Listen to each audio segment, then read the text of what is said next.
is Ben. I'm trying to get my streaming software to go live right now, so I should be going live right now as we speak. But my name is Ben with BitBoy Crypto. We are the largest crypto channel in all the interwebs. And, you know, I've been in this space since 2018 full time. And, you know, the Bitcoin maxis hate me and altcoin people love me. So that's pretty much what we do. All right. Congrats, Ben.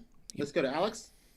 What's up, guys? My name is Alex Lorenzo. Got a crypto YouTube as well. Not as big as Ben, though. He's definitely... We love Alexander. He's awesome. I try to get videos out when I can, but I've been in crypto for a long time. Watch these guys, by the way. I watched these guys. These are the OGs here. And now life came full circle, and I'm right back with you guys over here. But yeah, cryptocurrency for a long time, education, the whole experience. Yep. Awesome. Crypto Love? What's up? I'm Crypto Randall from Crypto Love. I started a channel back in 2017. Been making videos, hanging out with these guys, having a good time. Love being in the crypto space. Like just recently had an event where it reminded me how awesome of a community we have here, like some of the best people on earth. So I'm just excited to still be making videos with you guys. Awesome. Bill? Hi, I'm Bill Noble. I'm Ian's chief technical analyst. I've got a background from Legacy, discovered crypto in early 2017, worked a little bit for Charlie Shrem, and then came over to Token Metrics. All right. Coming to us live in HD. That's right. Live in HD.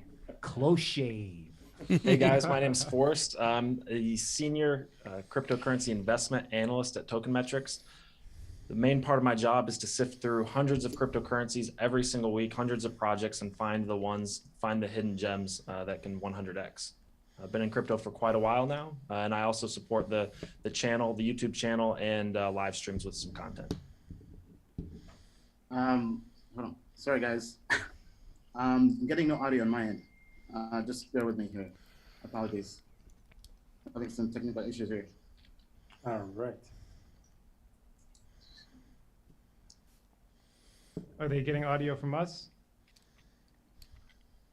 Yeah, hit like, you know, if you can hear me, hit CL. If you can hear Alex, hit AL. If you can hear BitBoy, hit type sexy. Yeah. If you can hear...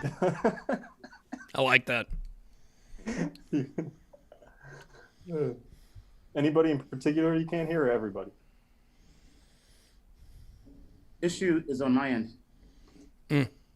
Can't hear us. You guys go ahead. Check your Zoom, the Zoom audio settings. Those can get off sometimes. So yeah, well let's talk altcoins. I mean that's what everyone wants to talk about, right? Yeah, let's do it. What do you guys? What's the hottest pick you guys got going right now?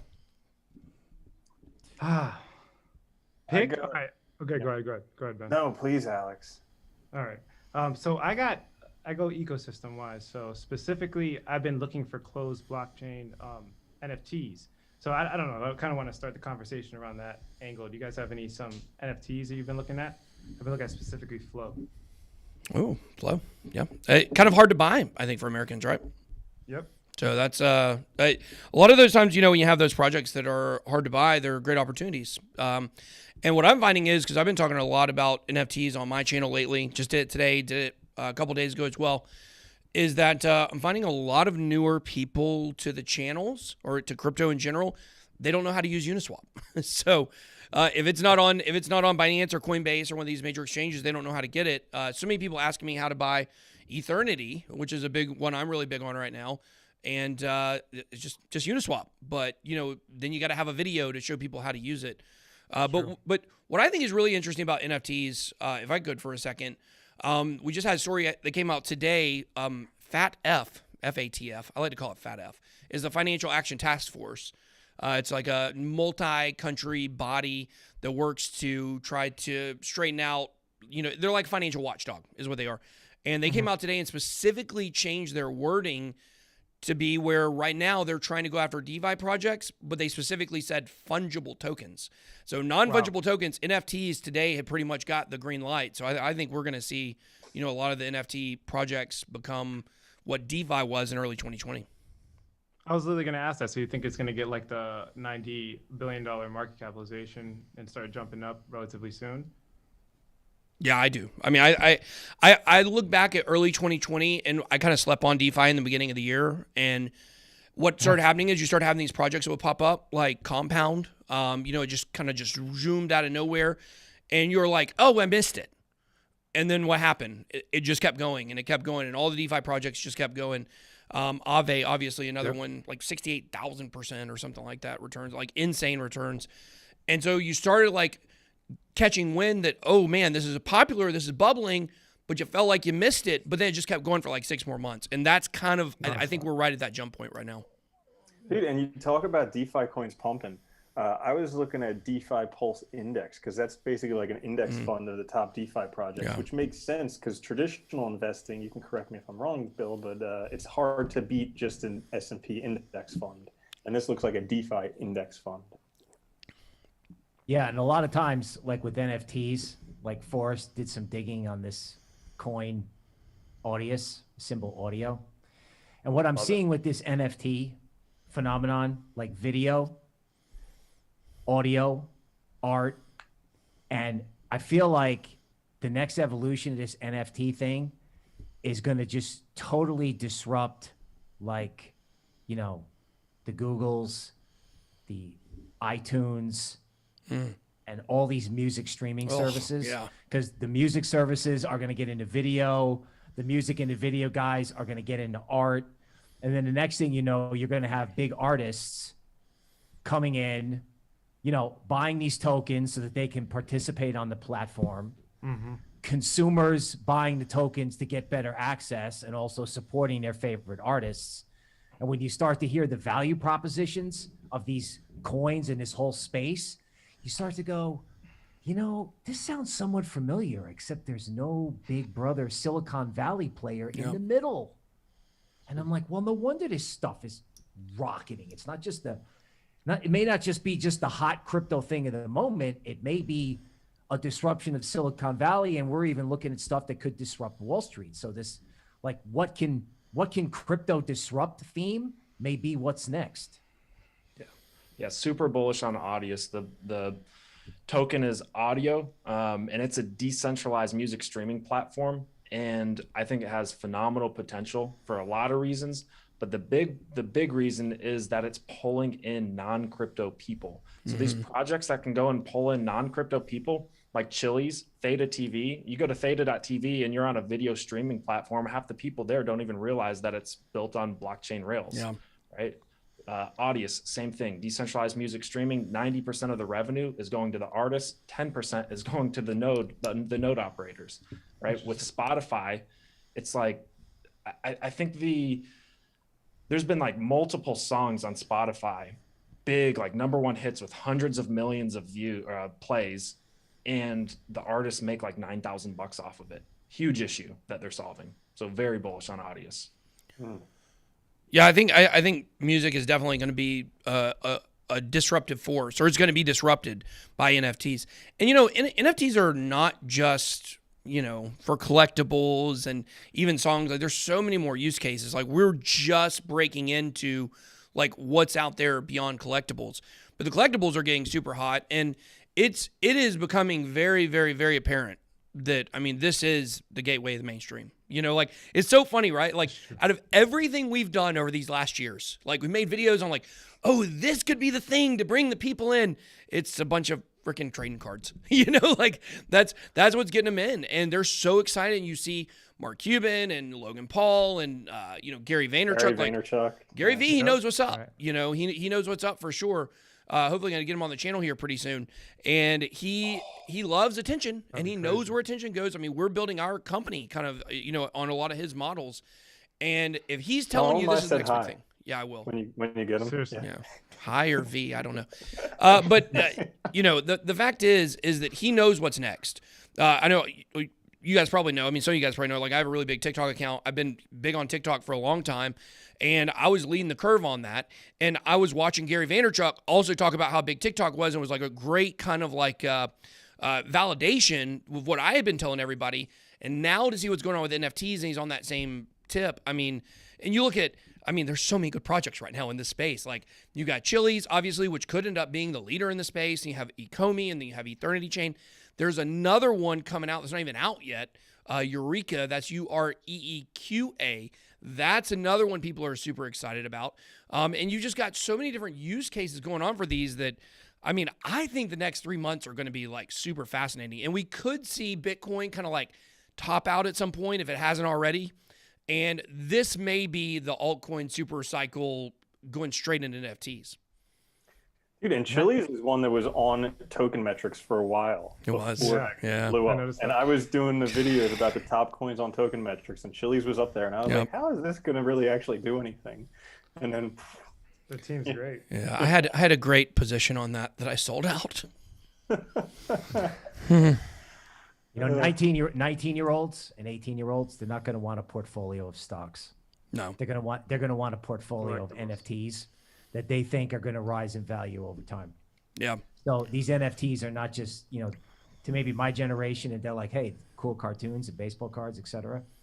But they're going to be like securities to young people, investments, right? And then if you consider that as a phenomenon, you know, that's like disrupting Silicon Valley and Wall Street at the same time. That's right. Is Ian back with us? Yes, so I'm back.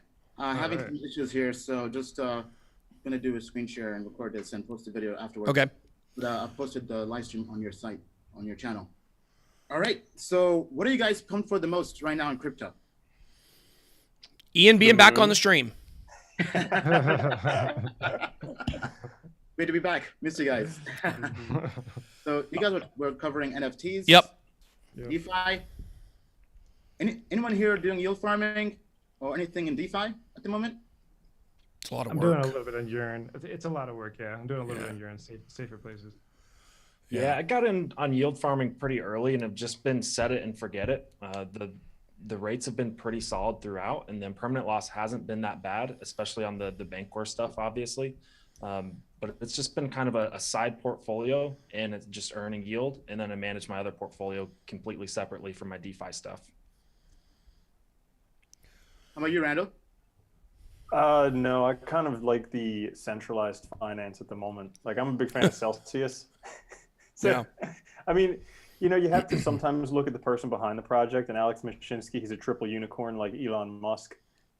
Everything that he does for the people. He put Wi-Fi down the subways. He built Celsius, which all of the profits they make, they give 80% to the community. So, like, I've been an early investor in Celsius, and I just like it because it's not 100% secure. Nothing is, but I think for a centralized solution, that's the place where I'm going to put my money. Yeah. And it gets awesome rates. Like, Matic was getting 16%, and I was holding Matic in there forever, and then Matic just recently took off. So, yeah. Nice. Yeah, I think for us and for my company here, we need to hire someone to manage all that because like it's a lot of work, like working with the centralized exchanges and also with the yield farming. Like, I don't have any time to actually do it because I talked to I was on Graham Stephan's podcast, Iced Coffee Hour, a couple of weeks ago, or it's probably about a month ago now. And Andre Geek, which you guys may know, he's a financial YouTuber who now makes crypto videos.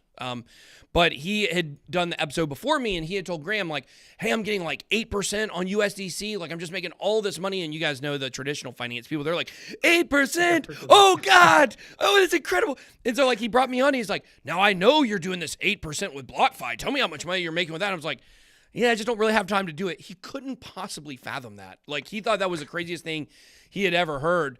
But, like, we got all our stuff, like, locked down on vaults. And, it's hard. You got to move it out, and then you got to move it over there, and then there's a lot of management, and then you're moving to a centralized place. And so really, like, for us, we're just, like, making money on crypto in general. That's what we're trying to do. And hopefully we're going to get some of that going with BlockFi and Celsius. We like Celsius and Alex too. So yield farming is something I've had a tough time with because, I like the highly speculative ones. So I would get on something where I was making like really, really good yields, but then like everybody would be dumping the price as they were getting their returns, and then you ended up losing money. So I'm kind of done with yield farming right now. I'm looking at the NFTs. Maybe farming some on the NFTs is where we're going to be looking at pretty soon. Awesome. Hey, Ben, so you were pretty early on NFTs. Yes. Mhm. BitBoy NFTs, how's that doing? Yeah, so we've got so much going on with NFTs. We actually just hired somebody full time to come up and run our NFT department. We've got we were very early on Rarible. We were the #1 seller on Rarible for a very long time over the summer. We made some BitBoy comic collectible cards, and then we were doing a comic book, and all that was going really well. But we're just not really like that happy with the Rarible platform, Rarible community. They didn't seem to really want us there. So we're in the process right now of moving off. We have a BitBoy card series coming out on Wax. It's going to be a really big Wax launch. I think it's in about 2 weeks. And then from there, actually having some conversations with Tops. You guys know Tops does the Garbage Pail Kids on Wax as well. And they're really, really, really big on NFTs right now. This is a big focus for them. And so we're talking to them about like gamifying our NFTs to be an actual like playable deck builder game virtually. And of course, we're going to be sending out like physical, cards as well, where they can be playable, both ways. So we got that going on. Then we've got another launch we're going to be doing with Theta here in a little bit. And then I can't say too much, but we've actually had some talks with some very, I'll just say, in a roundabout way, some major top, tier 1 athletes about doing NFTs for them. So that would be a little bit later on the road. We're really exploring now. We made money in NFTs, but we think what we have has value as well.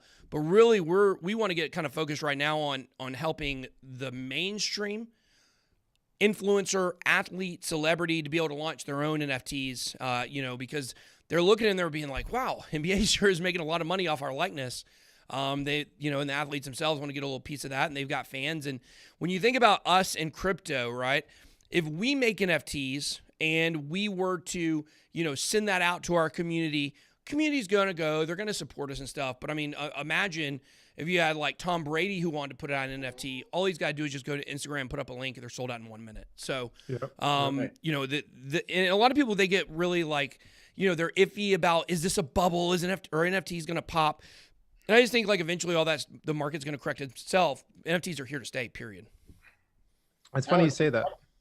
I was going to say, it's funny you say that because I have some people reaching out to me as well to create NFTs, influencers with large amounts of followers, definitely showing interest, because I feel like before you'd have to sell merchandise, right? There would be something you'd have to sell to get your audience monetized, because basically the platforms take advantage of you, right? A lot Absolutely. of centralized platforms. Right. So I've been getting a lot of interest in that as well. Now that you say that, it actually kind of aligns with what I'm thinking about NFTs and what we were talking about a little bit earlier, how we can potentially see it become, as big as DeFi, right? Yeah. So we're very early on. And I really do think that the social currency that these people have been amassing for very long periods of time, they kind of deserve this, right? It's kind of something that cryptocurrency has brought to them, the same way it's brought freedom to us with finances, right? So yeah, I have a lot of hopes for NFTs as well. I've been diving really into Now, it. do you guys think NFTs will be bigger than DeFi? It's technically part of DeFi, I think. So yeah. I think it can't be larger than DeFi, but I think sorry, I'm not trying to talk the whole time. I just mean I think it's going to be as hot as DeFi was last year. That's what I'll say. I think the only time you have to worry about NFTs is if people start using it as collateral to borrow money. So if you're getting 3x levered off your Pokemon cards, that could smell a little bit like 2008, but I think we're kind of far away from that, right? We'll get there. As far as I'm concerned, if anybody wants to make an NFT of me, I am down.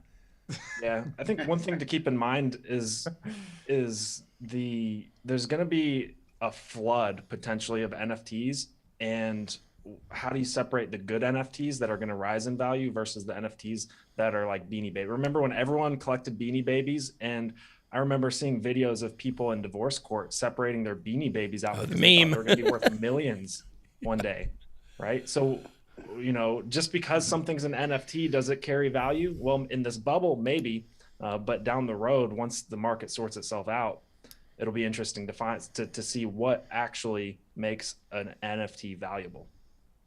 Well, is there a way to invest in the growth of NFTs without buying individual NFTs? Is that by buying the platforms or what? Buying the crypto, the coins. Platform. I would say Flow. Flow blockchain is the best NFT project out there, in our opinion. So I think getting that is probably the best way to get exposure to NFTs without having to own actual NFTs. Yeah. Well, because I think that, and this was something I was going to, say a little bit earlier, is that you have two totally different, kind of use cases going on here. You have, like Bill was talking about, you're going to have these investors that are, going to want to have these in their portfolio. You were saying, well, they don't want stocks, but they would want, NFTs in their portfolios.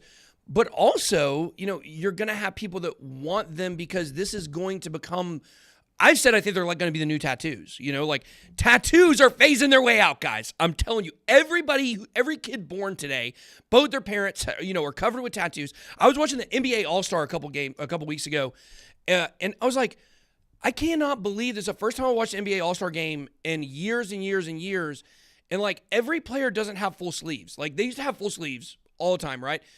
Tattoos have been kind of the way that people have and whether it's dyeing your hair, whatever it is, like show your individuality. But I think that now the NFTs that you have are going to be a way that you're going to be able to show your personality to people. Instead of getting like a Lakers tattoo, you go and you get a Lakers special edition NFT from NBA Top Shots. And kids are going to be carrying these around as like a sticker portfolio, not just, and it's of course mobile, it's going to be on their phone. So that's kind of the way I see it. Like that's what really the untapped potential here is. It's not just us on the crypto side, like wanting to invest in things and to make money. It's got that use case, but then it's also got the individuality, kind of aspect to it that, look, the kids love this stuff. There's no question about it. That's why this stuff's getting popular. Right. And on the subject of kids loving it, right? The next game with NFTs might be like comic books. Like, yes, what can you buy? What can you buy for $1 that's going to moon and go to 100? Yeah. And we may be looking at, NFT projects that can moon. And then 6 months from now, you may actually be combing and looking for low cap artists that come out of nowhere. Like almost being like, you're going to have to be like a music and an art critic to make money in the NFT game itself. Can't wait till these NFL ones come out. They're going to be sweet. All right, let's go back to altcoins. What's been your best investment in 2021? Cardano. Ada. Cardano's done well. I had done like I made $1 million in like 6 weeks at the beginning of the year, leverage trading, over leverage, like definitely degen trading, but I'd done really well. And then I took $500,000. A lot of people saw it on Twitter. And I moved it over to Cardano, and it was at like 70 cents. And then the next week it started mooning. And so it's one of those things that it's just kind of like, I guess, really lucky timing. But the fact that I had put it out there on the channel, and then, I had put it out on Twitter, and then the next week it just started, it went over $1. And then, of course, we know, it went all the way up to $1.80 on Coinbase last week. So for me, that has been definitely my smartest move of 2021, moving 500K of Bitcoin over to Cardano. How about you, Randall? I think Matic is my most recent one. Polygon, It's pretty good. Yeah. Uh, And that was a Token Metrics recommendation. So that was something that you've been talking about for a long time. And I saw it on Token Metrics on both the short-term and the long-term recommendations. And then I also saw that it was getting 16% on Celsius. So just bought a bunch of that. And then I think it went up like 50x or something like that. Have you made enough to move out of your bedroom at your mom's house?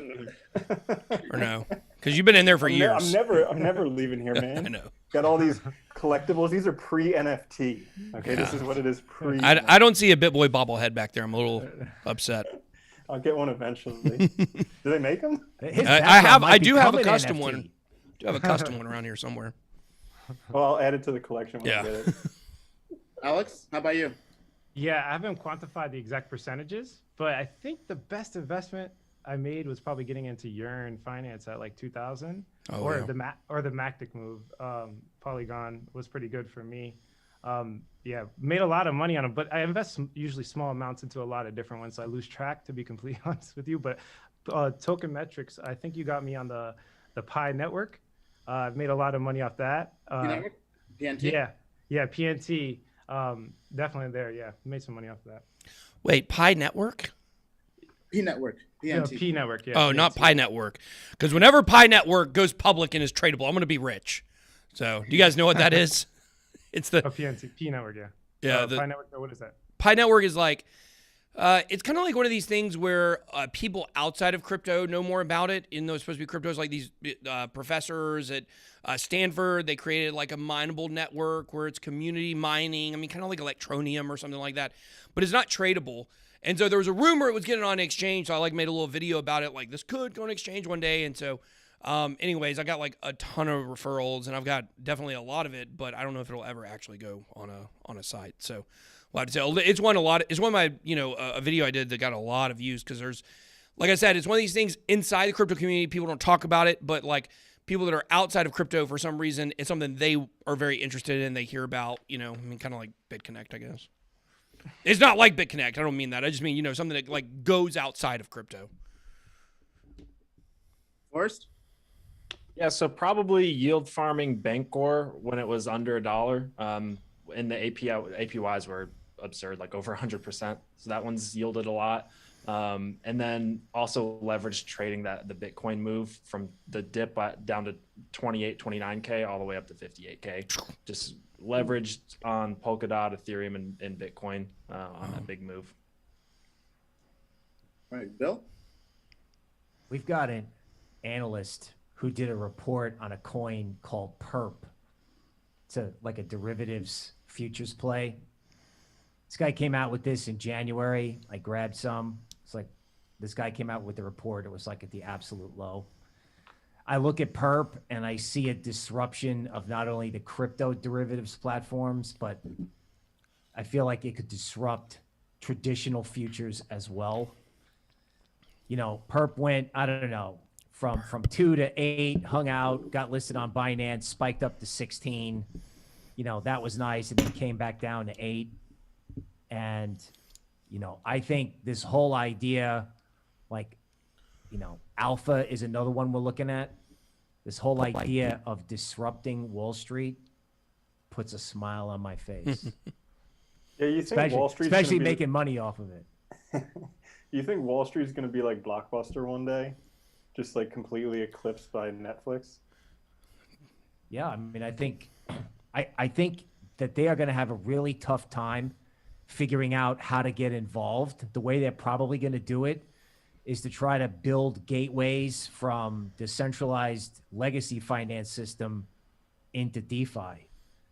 And I'm not sure what they're going to do when they go to disrupt derivatives, securities lending, and all that. Wall Street's been around for a long time. I don't think they're going to go away, but man, those guys got to be losing sleep. When Perp went from 8 to 16, I was like, it's on. It's on. Did you guys watch that last Blockbuster documentary? No. It's on Netflix. It's like the number one, or I don't know, I think it was number 4 most watched thing on Netflix over the weekend. It just debuted.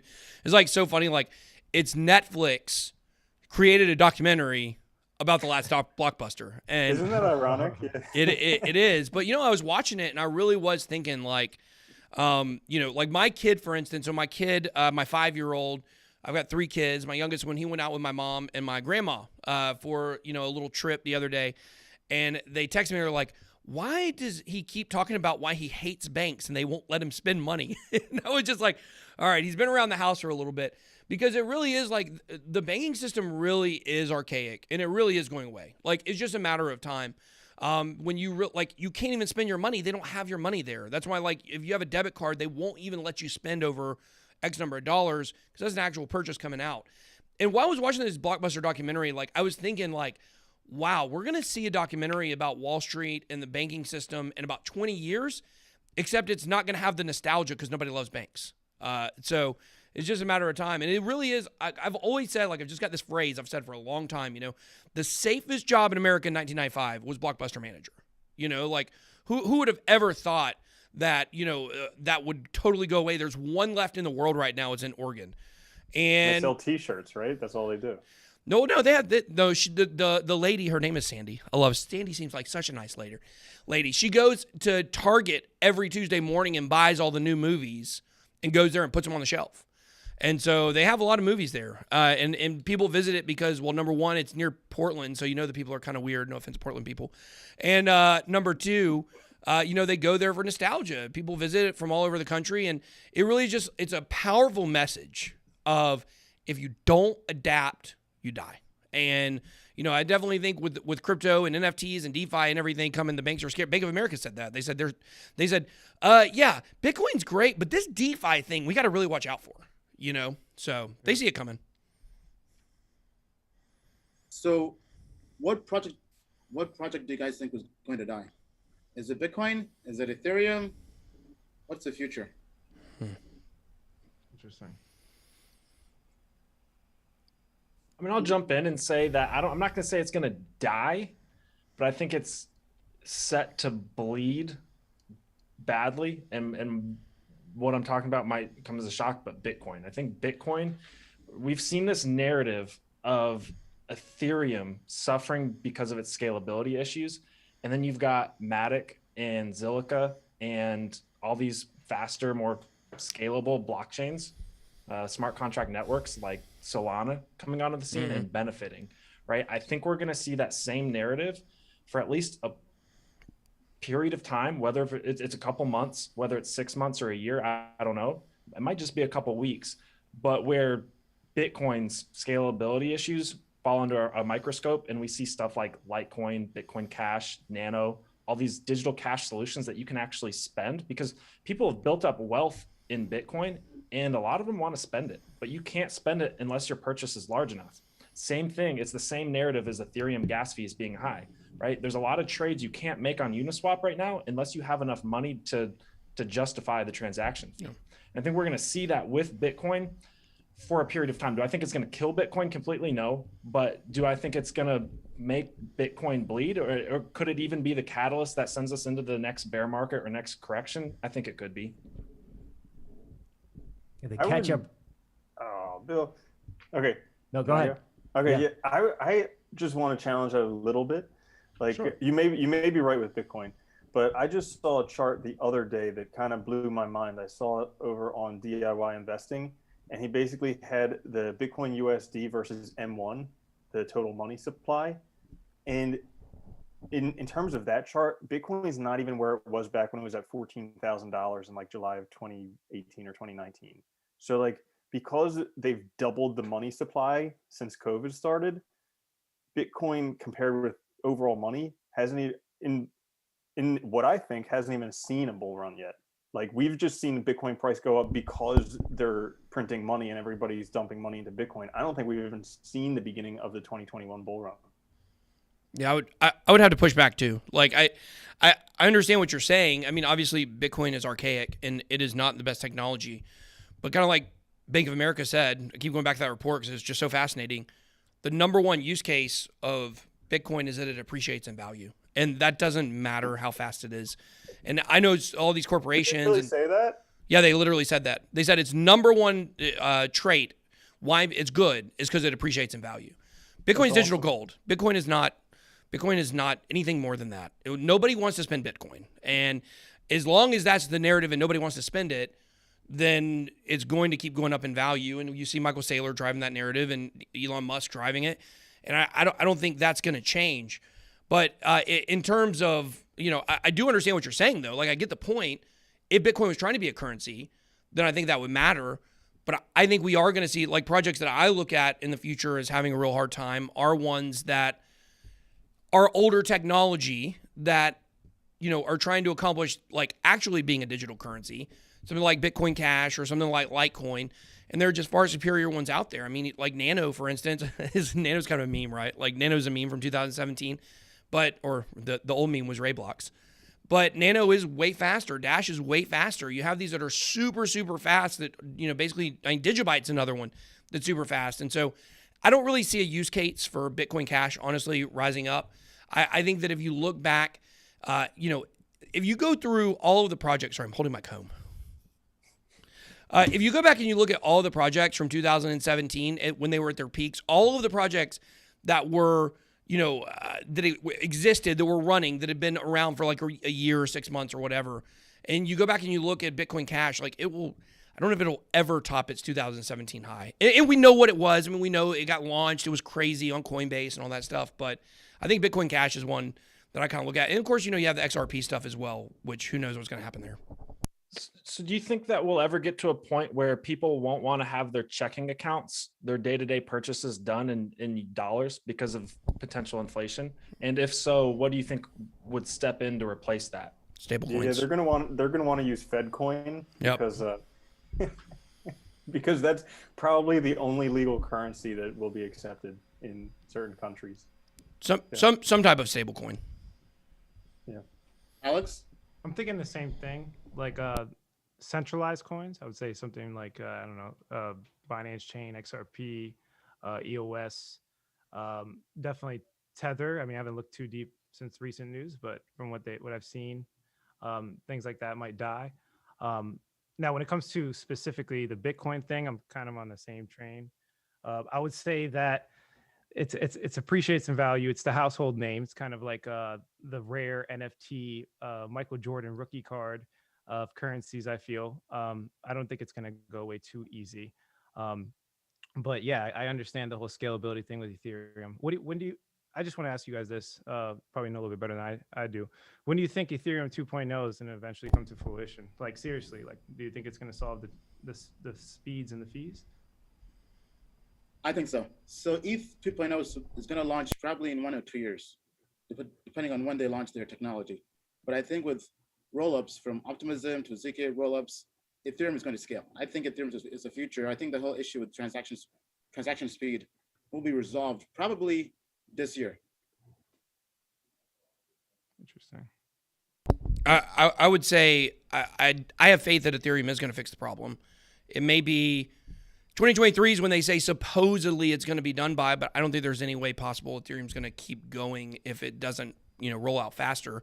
No pun intended. But they are going to be coming out with, the London forks got the EIP 1559, and I can't remember if the EIP 3368 got approved or not. But the fact is, you see these projects expanding to other blockchains. You see none of them leaving Ethereum. I mean, of course, Cardano left Ethereum, but it was just a test net, basically. So, I don't think we're going to see any projects cash in their chips and say, we're going to leave Ethereum alone. They're all going to just be hanging around while Ethereum 2.0 fixes itself. And, when you've got like Polygon coming on, trying to bring a multi-chain ecosystem, I think that Ethereum is ultimately going to be in fine hands. Right now, I think kind of what you're seeing is like kind of almost a propaganda campaign against Ethereum by all these other chains. I mean, we know Binance has been accused of, fraudulently inflating the gas fees themselves. And I think what we're seeing is a lot of, conspiring from a lot of the other chains right now to try to kick Ethereum while it's down. Yeah, how about that? How about that when Binance was pumping, how it stopped Ethereum withdrawals and stuff like that? That was hilarious. I've been trying to get CZ on the show. I want to talk to him about it. We'll see what he says. What do you guys think about Polkadot projects? All hype, or is it real? Personally, I think it's real. I've been following Kusama for a long time. The parachain thing that they got going on there, I think is very interesting. In the context of like layer ones and like Cardano, I think they have a superior method of doing it, kind of testing things on Kusama, and then kind of launching it on Polkadot. We've been following it for a long time. I think the combination of the fact that you can connect to other blockchains is a very interesting thing. And then when you think about like Ethereum and all the network effects that they have, Polkadot coming in to steal some of that market cap wouldn't be a bad solution, I think. But yeah, I think I don't think it's hype at all. I have a question relating to that I don't know the answer to. Because remember back in 2017 how there was Ethereum and then there was like Neo, Lisk, IOTA, and all those are gone. Are these ones actually going to take off with stuff, or are these like the bull run alternative platforms? I think they're here. Yeah, I do. I mean, I think that, they were all very speculative back then. And right now, and if you saw like all the project that launched on Neo, let's have a few laughs about that. I mean, Deep Brain Chain, how's that one doing? Ontology left, obviously. Phantasma left. Like a lot of the good projects from there, they left. Why? Because, I mean, Neo was never going to really do that well. It was all speculative. And I think that when you look at Polkadot and its ecosystem, I just think that it is definitely shaping up to be something to contend with. I know I'm invested in a lot of these, Polkadot IDOs or IPOs. It depends on what you want to call them, but it's the same thing. It's initial parachain offering or initial dot offering. People just call them different things, but I'm invested in a lot of them, and they're doing really well. And you're just looking at, what's happening between Cardano and Dot is they're able to get in front of all the Ethereum problems because obviously the creators, helped create Ethereum and they knew the flaws. And so they basically were just able to do it on the front end instead of the back end. And of course, Charles got killed for doing it too slow, supposedly. But I think Ethereum is still going to be the top dog, I think, in my opinion, for the same reason I said earlier. Like, you got a lot of projects that are expanding to other ecosystems. They're expanding to Cardano. They're expanding to Polkadot. They're expanding to Solana. They're expanding to, Cosmos or whatever the case may be. But they're still all on Ethereum. So nobody's leaving Ethereum. When places literally say, like, when Uniswap says, okay, we're going to close our Ethereum exchange here. We're just going to move to Binance only. Okay, I'll listen to you. But until that starts happening, I mean, I don't think that there's any reason to think that will happen. But at the same time, Cardano and Polkadot are definitely platforms to contend with, and they're going to have big market share, I think. One of the things about Polkadot that I think is under the radar is the mainstream media is going to start writing about Web3. Okay. And then eventually, maybe like NFTs, people are going to start asking, gee, how do we invest in Web3? Oh, instead of it being crypto and altcoins, it'll be, oh, I'm investing in Web3. So, gentlemen, I'm here to tell you, once the media starts with Web3, that's the Polkadot narrative. And that puts us as high-class individuals, not just crypto guys anymore, because we, altcoins, token metrics, all the YouTube channels of my friends here, we are the gateway to Web3. Powerful stuff. Yeah, it is. I think the difference is, like, back in the day, like Ben said, it's very speculative. Now it's like interoperable. Like, they can all kind of work together in some way. So yeah, I think this time they're going to definitely stick around for the long haul. I mean, the Web 3.0 is why I got involved in all this in the first place. Everything that. Did you guys see that? Wow, that was my Bitcoin Billionaires book. I guess the Winklevoss twins are mad now. But I think that really when it comes to Web 3.0 and decentralization and things that are censorship resistant, that is why I got in this. I mean, and so I'm so excited to see the development of this. Because if I do a video on social media blockchains, like, nobody thinks that's sexy, and that's very frustrating to me because, on this channel, everybody knows we make popular videos that people like. I don't get to do as much of what I like because the audience isn't super interested in decentralized, social media or decentralized internet. And so I hope with Web 3.0 and the further development of, a different kind of internet than we're used to, that this will be something that people start to appreciate and realize that this is, it's not about moons and Lambos. It is, right? I love it when there's a moon, and I certainly am going to buy a Lambo here pretty soon, but crypto's about so much more than that, and decentralization is something I take very seriously, and, I really hope that with the Web 3.0, this is something that comes more to the forefront. Hey, Bill, I got some huge requests on my channel to hear you speak. Everybody's like, let Bill speak, so... I can't speak because I got to listen to BitBoy, man. Everyone's got to listen to BitBoy. Seriously. Eventually, I can tell you some stories. I mean, I've got people who are texting me, watching the live stream right now. One of them is my brother. He works in a law firm. Okay. Crypto took off in his law firm when somebody bought Litecoin and it went up 10% the next day. Now he's talking about flying me out for a cocktail party. I got another woman who works for a big Silicon Valley company who says she wants to spend 30 minutes learning crypto a day. And now she's got the fever, mind you, in a sideways market, to the point where she wants to, like, take a week vacation just to learn about crypto. Right. And that's what's out there in the legacy world. Like, in crypto, we're like, okay, what's hot in crypto? What's NFTs? Then there's all these people on the outside who are like, ooh, I need this. Like, we were talking about the future of money.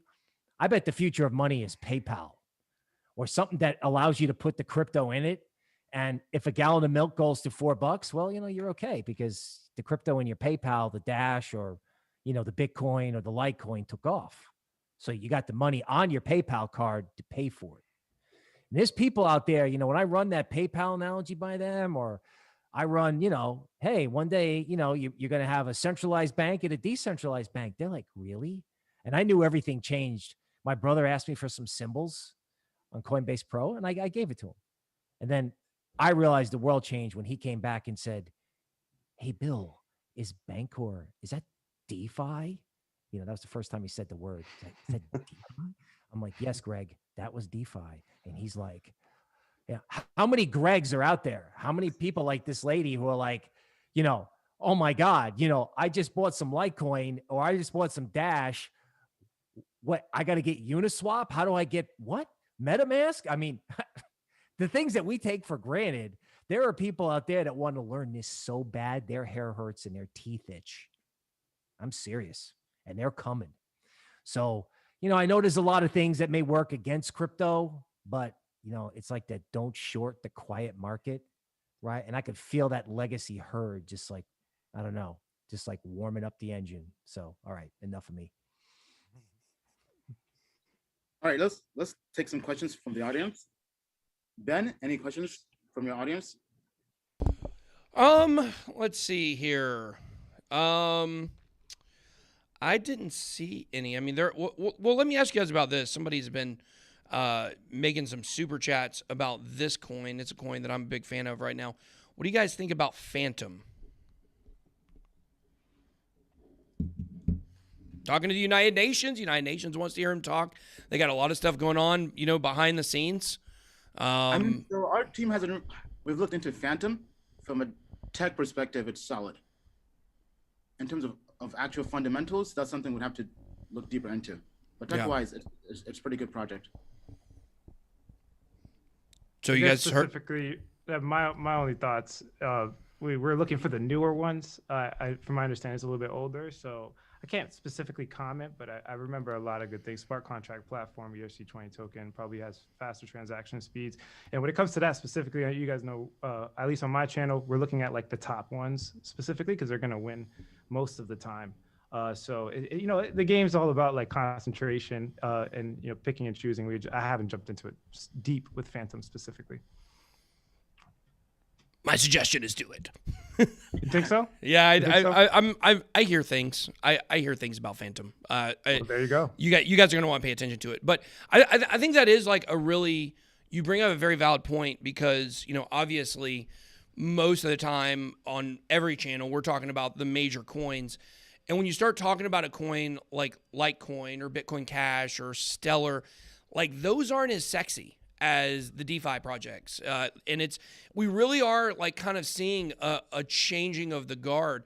And you got the projects at the top, right? You got Polkadot, Cardano, Binance Coin, Ethereum. But then after that, like it's a little picky and choosy down there, like which ones people are actually, interested in. And I guess are we seeing a time where basically if you don't have strong links to DeFi and NFTs, that your project just isn't going to be sexy and people aren't going to care about it? What do you guys think about that? I think I specifically invest in trends. And I think those are the two trends. And I don't know if it's the fact that people won't care, but I would say that statistically, you'll probably be wrong if you're not investing within the trend, at least from my experience. But tell me, what do you think about Phantom? That's specific. What were you hearing around the streets? I can't give you my rumors. Oh man, I can't give you my rumors, but I can tell you that I'm hearing a lot of things about Phantom coming up. We did have the big news about I think Andre Cronje had gotten involved in it somehow, and then of course you have the United Nations wanting to talk to them about their tech and about how they can use it for different things. Supply chain tracking, it was one of the things. But this is one that just, like I said, you guys know how it is in this space, right? Like when you're involved in this space, you have a lot of connections, you hear a lot of stuff. It doesn't always turn out to be true. It doesn't always turn out to be, something really massive. But Phantom is one that I'm hearing a lot of rumblings about right now. So it's one, if you don't know about it, I would say start paying attention. And, when it starts popping up, you can be like, oh, I remember BitBoy said that. All right. Question, is that FTM, the Yes. symbol? Yeah, FTM. All right, I'm going to share the chart. Yeah. Okay. So here's FTM. And I know that I can't talk about rumors, but one of the best ways to track rumors is TA. Yeah. And FTM went way up, and this has been working like money ever since. Oh, hey, Maddie taught me this. Okay. If something holds at the 62% retracement after an initial moon, guess what?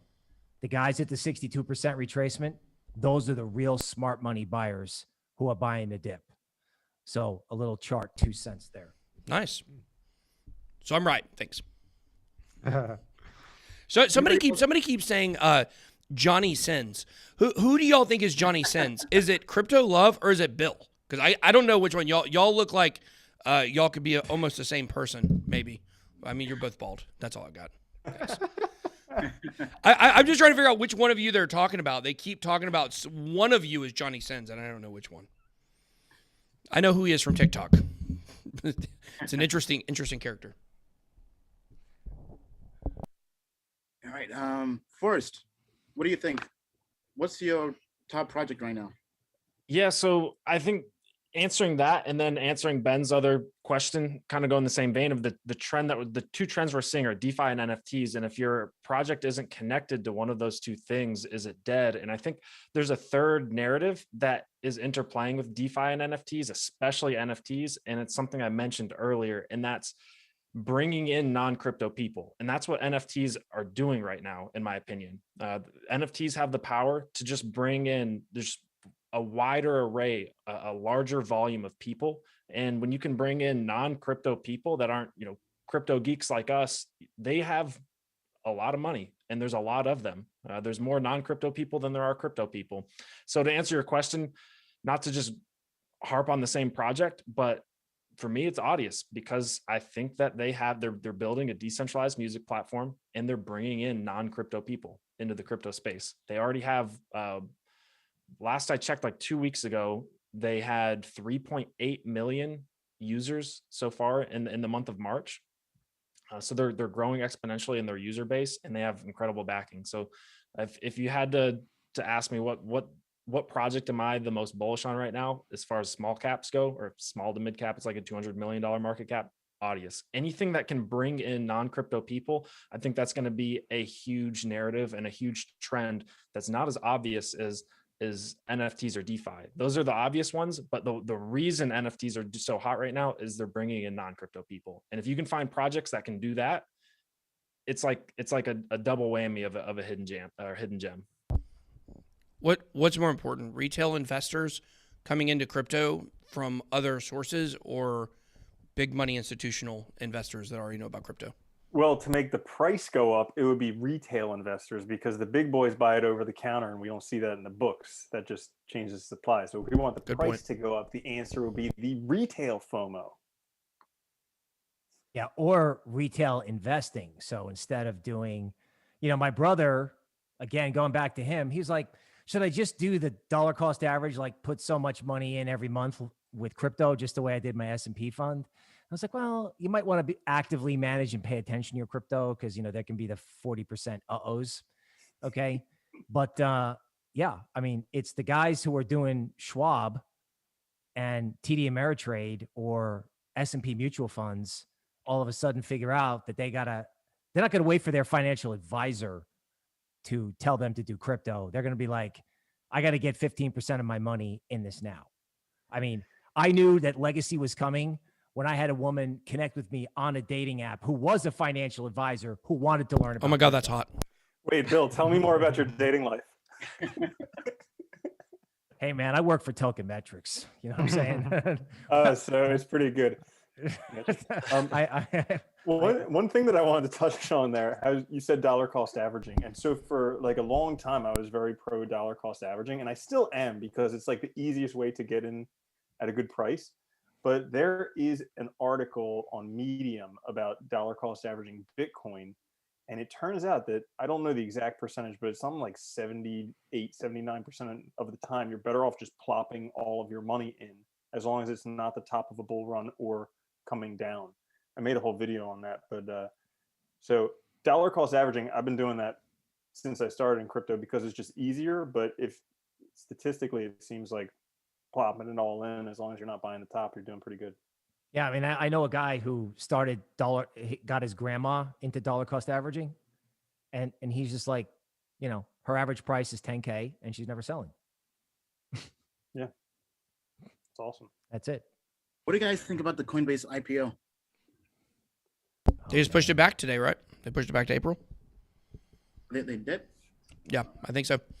I saw a story got passed me about it. I didn't read it, but I'm going to assume the headline was correct. They pushed it back, and it, you know, it's very interesting that Coinbase having a lot of problems right now. Nothing to do with the actual site itself or problems, but you know, they just got basically in trouble for wash trading, and you know, it's just they got a slap on the wrist. It's not that big of a deal. I think they had to pay like $6 million, or it wasn't even that much. I don't think, or maybe that's how much they traded it. Maybe it was more than that they had to pay. I can't remember exactly, but. You know, as they're going public, they've got a lot of this kind of bad press going on at the same time. It makes you wonder if, you know, who's behind that. I don't know. But I'm not investing in IPO. I'm waiting for, you know, basically the price to come down, and then I am going to grab some Coinbase stock. But I think it's certainly going to launch overvalued. I mean, I think that the valuation is $100 billion. They do $1 billion in revenue a year. I mean, you can do the math there. My question would be, an honest question here is, why take the additional risk of investing in Coinbase versus having just exposure to the underlying crypto assets? What's the argument for that? Would be my question. Just diversification. That's all. Diversification. I mean, we all think that there's going to be a bear market. I think most of us think that. Maybe you don't think there's going to be a bear market. I think, you know, 90% of us in crypto believe there will be a bear market. And so what we're doing is, I mean, we're already dollar cost averaging out, you know, cash to run our business, you know, over time. And so we're looking for other places to put that. And, you know, of course, we're still, you know, making more money on the gains than we're pulling out. But, you know, we want to make sure that when it's time to go through another bear market, that I never do what we did through the last one, lose all our money. So, you know, we're looking for stocks to invest in. And, you know, we actually have a stock segment on my channel every week now on Fridays. I've got a guy, Justin, from A Couple Cents on YouTube, who comes on, and we're going to talk about all kinds of different stocks. And I like the idea of continuing to invest in tech stocks. And, of course, we're in a different situation. Probably all of us on the stream are in a different situation than the average person out there watching this. I mean, we've already got enough exposure. Trust me, I own almost every coin on Coinbase, with the exception of, you know, XRP. So, you know, I think that, you know, for me, it's just a diversification thing, and it's something to do with your gains. It's not something to do, like, if I had money to invest in one or the other, I'm certainly investing in crypto. We just feel like we've got, you know, enough in crypto right now to move over and, you know, build a stock portfolio. The thing about the Coinbase IPO is I realize it's apples to oranges, and we actually wrote a small piece about this. If Coinbase is worth $100 billion, what's Uniswap worth? Yeah. Now, I know it's stocks to a token, but I'm watching Uniswap press its high right before we got on here. I swear to God, the day that Coinbase IPO prints 100 billion, regardless of whether it goes straight down or not. I mean, legacy people may FOMO into that just to get involved. But the day the marketplace says Coinbase traded at 100 billion, the whole DeFi space has to catch up to that. Because if Mr. Market accepts, I don't know, 100 billion, 70 billion, whatever, I mean, what's 1inch exchange worth? Look at what Galaxy Digital, Novigratz's hedge fund, GLXY, is doing. They got the similar revenue as Coinbase at a quarter of the valuation.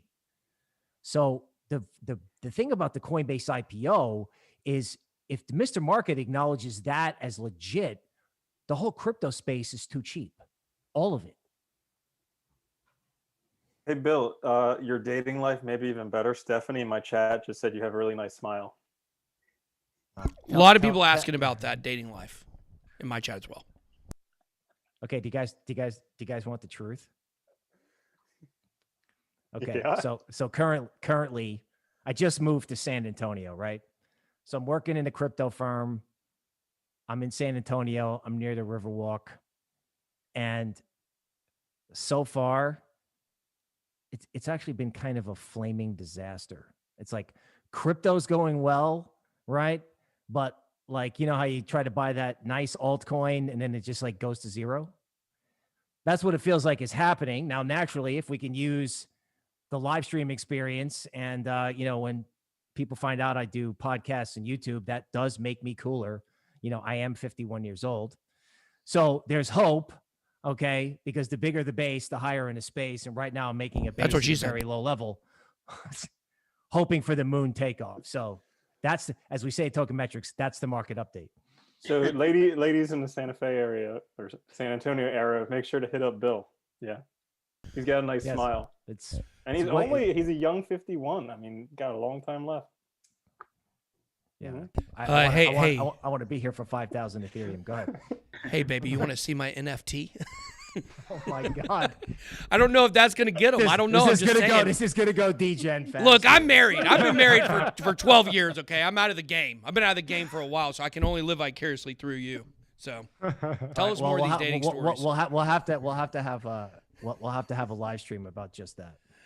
I'll take notes. Yeah, I think it's been called Love Connection. So, All right, I think let's wrap things up here. Any last words you guys want to share with the audience? buy Stephanie, NFT call projects. me. No, sorry. Oh God. Sorry. Wow, Bill is very desperate. This is good. I would say, just seriously, guys, pay attention to what everybody is saying about NFTs. There's a reason we're all talking about the same stuff. It's because this is the next big thing. And, you look at a project like Chili's, it's got to correct at some point, right? But, you can also look at what happened in DeFi in 2020 and say a lot of those projects never corrected, throughout the whole year. And I would just say pay a lot of attention. I know that if you've been in this space for a while, you're interested in Chainlink and you're interested in Binance Coin, and it's kind of hard to change that way of thinking to think about these NFT projects that are basically, digital beanie babies are the next big thing. But I would just say wake up because it's here. Randall? I don't think you asked what coins we think are going to do well. So I was looking, I think Litecoin is going to do pretty well because it's an oscillator, and Willy Woo's done the whole thing on oscillators versus degenerators. So out of all the oscillators left, Litecoin is the one that's set to pump. So that's my take on things, my final words. And also thank you guys for all your support over the past week with me dealing with a serial scammer. It's been a headache, but I couldn't have done it without your guys' support. So thank you. I would end this by saying, it's not all about finding the altcoins. I think some people in the audience might be a time to start creating some type of business within cryptocurrency. And I would like to motivate people because, believe it or not, guys, I was on the other side of the screen at one point, and now I'm here with them. And you could do the same thing. Awesome. Yeah, raise your hand if you thought you were ever going to be a YouTuber. I didn't. Yeah, nobody did. You just sit in front of your computer and make videos, and then all of a sudden, other people watch them. Give it a whirl. It's not bad. It's actually pretty fun, I will admit. And you don't even have to wear pants. Nobody can see down there. It's awesome. That's right. I'm wearing sweatpants right now, but I would say that's definitely true. And I just, I said this, the whole reason why I started my channel was, Wells Fargo got rich selling shovels and flashlights during the gold rush. That's how Wells Fargo became a thing.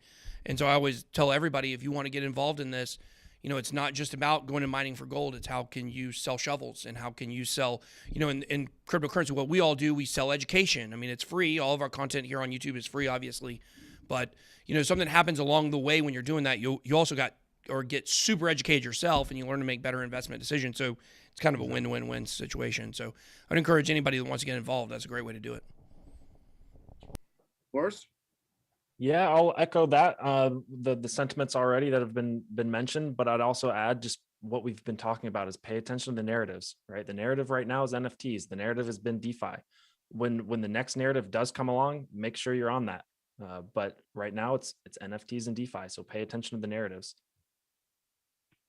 Bill? The legacy herd is coming. And the investor class is going to come, and people that need to protect their purchasing power and be able to buy that cart of groceries at a big box retailers are going to discover crypto, right? Not just the music platforms. I know that stuff's great, and that stuff is going to change the game. but I continue to believe that the common person is going to figure out very quickly that their currency is depreciating in value before their eyes. These people are coming to crypto. Litecoin, Dash, Bitcoin, whatever they can get their hands on through an app. All right, thank you, Bill. My last words: not being in crypto, as we keep on saying, is a financial crime. Get into crypto. Get your friends into crypto. Tell them to tell a friend to get into crypto, because crypto is going to change the future. It's the future of money. So thank you, Randall. Thank you, Alex, BitBoy, Forrest, Bill. Great show, and we'll catch you guys next time. All right. Peace, peace, peace. Thank you. See you guys later.